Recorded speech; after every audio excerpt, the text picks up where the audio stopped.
కవితల బరువులో ఆ కృష్ణ శాస్త్రిలా కవినైతే హాయిలమ్మల కోయిలమ్మకు బిగులందు వికసించనా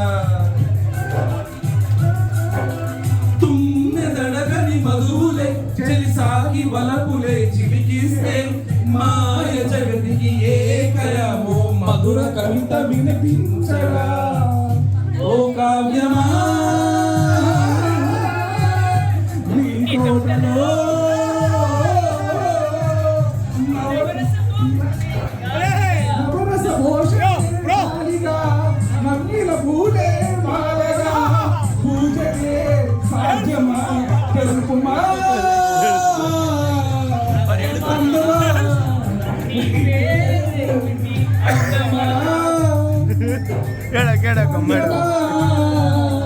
నీ పేరేమిటి అందమా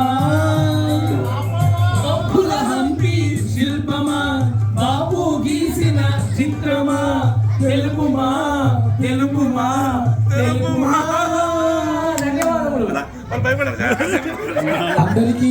అందరికి ఒక చిన్న అనౌన్స్మెంట్ అండి.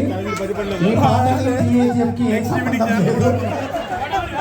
ఎవరన్నా లాస్ట్ స్టేజ్ లో ఇలాంటి పాటలు వినిపించాలని తప్పేవాళ్ళని చెప్తున్నాను. నెక్స్ట్ ఈవెంట్ కి వీళ్ళందరినీ మలేషియా స్పాన్సర్ చేసి మలేషియా పంపించి మనం చేసుకుంటాం.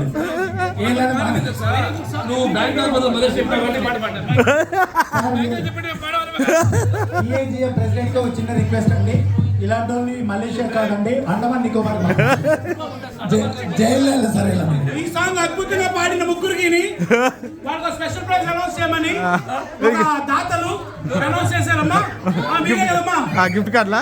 ఆమె స్టార్టింగ్ దగ్గర నుంచి కూడా ఎంజాయ్ చేస్తున్నారు. ఆవిడ చాలా బాగా ఎంజాయ్ చేశారమ్మా. అలాగే చాలా మంది ఎంజాయ్ చేశారని చెప్పారు. చాలా మంది డొనేషన్ చేశారు. డొనేషన్స్ $1000 వచ్చేయండి వీళ్ళ కోసం. ఆ ముగ్గురు అబ్బాయికి నుంచి ఆ ముగ్గురు పాడిన వాళ్ళకి సార్ మీ ముగ్గురికి బోనస్ అన్నాడు. ఒక నిమిషం $1000 వచ్చేయండి, డొనేషన్ వచ్చేయండి. జీవితంలో మళ్ళీ పాడను అంటే పాడను అని అనౌన్స్ చేయాలి ఒకసారి. అయితే ఆ వైరాలు మేము తీసుకుంటాం.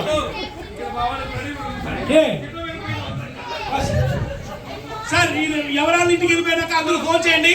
స్టార్ట్ చేసుకుంటాం. Nice song, is got a very nice good job అండి. దయచేసి